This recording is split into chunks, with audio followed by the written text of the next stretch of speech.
Hello friend, स्वागत है आप सभी का यूट्यूब चैनल टारगेट क्लासेस में। साथियों, आज की इस वीडियो में कोशिका संबंधित टॉप 50 प्रश्न देखेंगे जो आप किसी भी एग्जाम की तैयारी करते हो आपके लिए महत्वपूर्ण होंगे। इसलिए वीडियो को शुरू से लेकर अंत तक जरूर देखना। तो आइए शुरुआत करते हैं, पहले प्रश्न की तरफ चलते हैं।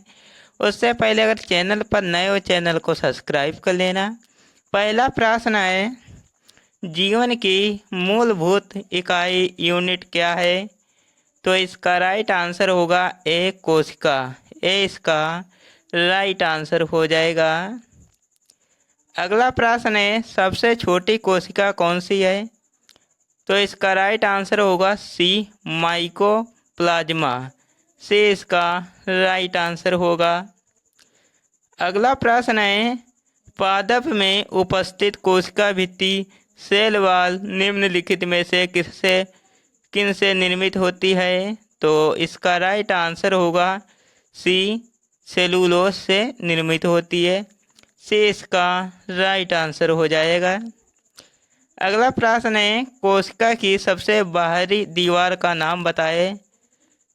तो इसका राइट आंसर होगा ए प्लाज्मा झिल्ली, यानी कि ए इसका राइट आंसर होगा। अगला प्रश्न है, पादप कोशिका को सबसे बड़ा कोशिकांग होता है। तो इसका राइट आंसर होगा बी लवक, यानी कि बी इसका राइट आंसर हो जाएगा।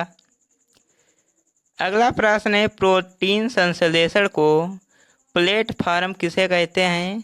तो इसका राइट आंसर होगा सी राइबोसोम को कहते हैं। सी इसका राइट आंसर हो जाएगा।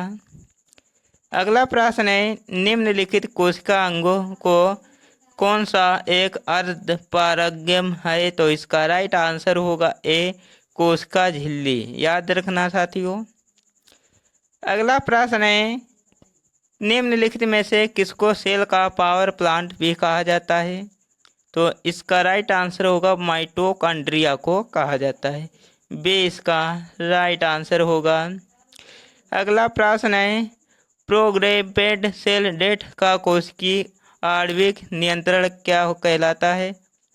तो इसका राइट आंसर होगा बी एजिंग।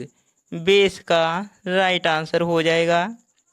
अगला प्रश्न है, बहुकोशिकीय जीव द्वारा वृद्धि करते हैं। तो इसका राइट आंसर होगा डी कोशिका विभाजन। ए डी इसका राइट आंसर हो जाएगा। अगला प्रश्न है, यदि माइटोकॉन्ड्रिया काम करना बंद कर दे तो कोशिका में कौन सा कार्य नहीं होगा? तो इसका राइट आंसर होगा बी भोजन का ऑक्सीकरण नहीं होगा। बी इसका राइट आंसर हो जाएगा।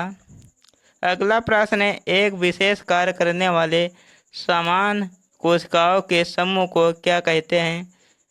तो इसका राइट आंसर होगा ए उत्तक। ए इसका राइट आंसर हो जाएगा।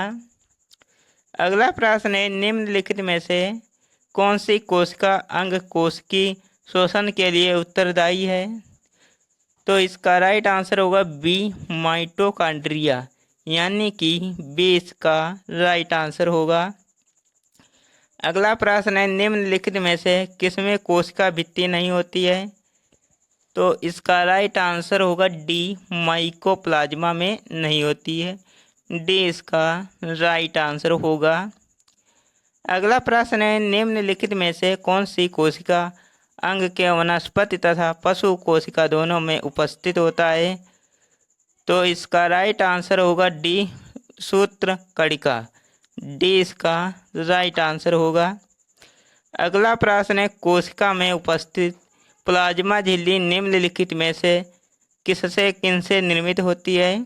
तो इसका राइट आंसर होगा डी ए और सी, यानी कि प्रोटीन और लिपिड दोनों से होती है। डी इसका राइट आंसर हो जाएगा। अगला प्रश्न है, निम्नलिखित में से कौन सा कोशिकांग डीएनए रखता है? तो इसका राइट आंसर होगा डी माइटोकॉन्ड्रिया, यानी माइटोकॉन्ड्रिया रखता है। अगला प्रश्न है, रस धावनिया के संदर्भ में निम्नलिखित में से कौन सा सही है? तो इसका राइट आंसर होगा बी, ये केवल पादप कोशिकाओं में उपस्थित होती है। बी इसका राइट आंसर होगा। अगला प्रश्न है, उस प्रक्रिया का नाम बताएं जिसमें अर्धपारगम झिल्ली के मध्य से पानी उच्च सांद्रता वाले क्षेत्र से कम सांद्रता वाले क्षेत्र में जाता है। तो इसका राइट आंसर होगा बी, याद रखना। अगला प्रश्न है, कोशिका में वितरित होने वाले अणुओं के लिए प्राथमिक पैकेजिंग एरिया का काम करने वाले अंग का नाम बताएं। तो इसका राइट आंसर होगा सी, याद रखना साथियों। अगला प्रश्न है, जंतु कोशिका का सबसे बड़ा कोशिकांग होता है। तो इसका राइट आंसर होगा ए, केंद्रक। अगला प्रश्न है, प्राकृतिक की सबसे बड़ी कोशिका है। तो इसका राइट आंसर हो जाएगा सी, शुतुरमुर्ग का अंडा। अगला प्रश्न है, सबसे बड़ा एक कोशिकीय जीव है। तो इसका राइट आंसर होगा बी, याद रखना साथियों। अगला प्रश्न है, जीवाणु कोशिका में सूत्रकणिका की संख्या है। तो इसका राइट आंसर होगा डी, 0, यानी कि डी इसका राइट आंसर हो जाएगा। अगला प्रश्न है, निम्नलिखित पोषकों में से कौन सा एक पौधों की कोशिका भित्ति संरचनात्मक घटक है? तो इसका राइट आंसर होगा ए, मैंगनीज। ए इसका राइट आंसर होगा।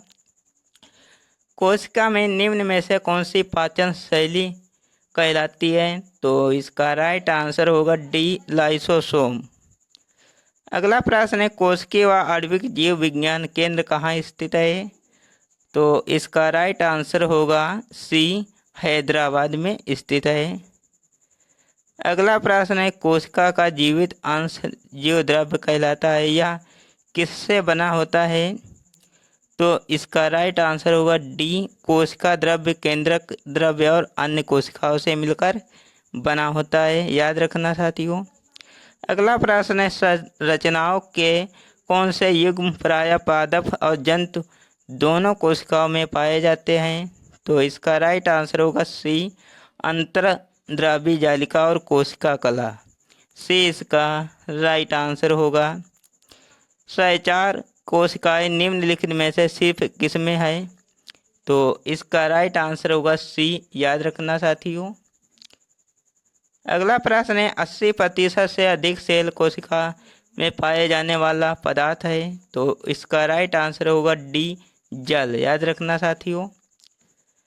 निम्नलिखित में से कोशिका नियंत्रण केंद्र कौन है? तो इसका राइट आंसर होगा ए, केंद्रक। ए इसका राइट आंसर हो जाएगा। कोशिका की आत्महत्या की थैली कहा जाता है। तो इसका राइट आंसर होगा ए, लाइसोसोम को कहा जाता है। अगला प्रश्न है, लाइसोसोम के बनने के लिए निम्नलिखित में से कौन उत्तरदायी है? तो इसका राइट आंसर होगा बी, गोल्जी उपकरण, यानी बी इसका राइट आंसर होगा। कोशिका के भीतर पाए जाने वाले जेली जैसे पादप पदार्थ को कहते हैं। तो इसका राइट आंसर होगा ए, कोशिका द्रव्य। अगला प्रश्न है, उस प्रक्रिया का नाम बताएं जिसमें कोशिकाओं द्वारा पदार्थ का अंतर्ग्रहण प्लाज्मा झिल्ली द्वारा होता है। तो इसका राइट आंसर होगा डी, याद रखना साथियों।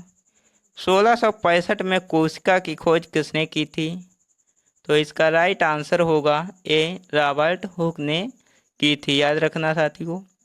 अगला प्रश्न है, कोशिका का सबसे छोटा कोशिकांग होता है। तो इसका करेक्ट आंसर हो जाएगा सी, राइसोसोम। अगला प्रश्न है, वसा का संचय कोशिका का कौन सा अंग करता है? तो इसका करेक्ट आंसर हो जाएगा ए, गोल्जी का है। अगला प्रश्न है, ज्ञात सबसे छोटा प्रोकैरियोटिक जीव है। तो इसका राइट आंसर होगा ए, माइकोप्लाज्मा। फ्लोएम में 104 कोशिकाएं किस में पाई जाती है? तो इसका करेक्ट आंसर होगा डी, याद रखना साथियों। अगला प्रश्न है, न्यूक्लियस के बाहर डीएनए कहाँ मिलता है? तो इसका राइट आंसर होगा सी माइटोकॉन्ड्रिया में मिलता है। अगला प्रश्न है, फलों और बीजों को विभिन्न प्रकार के आकर्षण रंग कौन प्रदान करता है? तो करेक्ट आंसर होगा क्रोमोप्लास्ट, बी इसका करेक्ट आंसर हो जाएगा। एक कोशिकीय जीव कैसे प्रजनन करता है? तो इसका राइट आंसर होगा ए, कोशिका विभाजन द्वारा। याद रखना साथियों। अगला प्रश्न है, ज्ञात सबसे छोटा प्रोकैरियोटिक जीव है? तो इसका करेक्ट आंसर होगा माइकोप्लाज्मा, ए इसका राइट आंसर हो जाएगा। फ्लोएम में सहचार कोशिकाएं किसमें पाई जाती है? तो इसका करेक्ट आंसर होगा डी, आवर्तबीजी में पाई जाती है। इसका राइट अगला प्रश्न है, न्यूक्लियस के बाहर डीएनए कहाँ मिलता है? तो इसका राइट आंसर होगा सी, माइटोकॉन्ड्रिया में मिलता है। याद रखना साथियों। अगला प्रश्न है, फलों और बीजों को विभिन्न प्रकार के आकर्षण रंग कौन प्रदान करता है? तो इसका करेक्ट आंसर होगा साथियों बी, क्रोमोप्लास्ट। ये प्रश्न अभी करा चुके हैं। अगला प्रश्न है, कोशिकीय जीव कैसे प्रजनन करता है? तो इसका करेक्ट आंसर हो जाएगा ऑप्शन नंबर ए। याद रखना साथियों। अगला प्रश्न है, एक कोशिकी के केंद्रक में कौन सा द्रव्य होता है? तो इसका करेक्ट आंसर हो जाएगा साथियों ऑप्शन नंबर सी।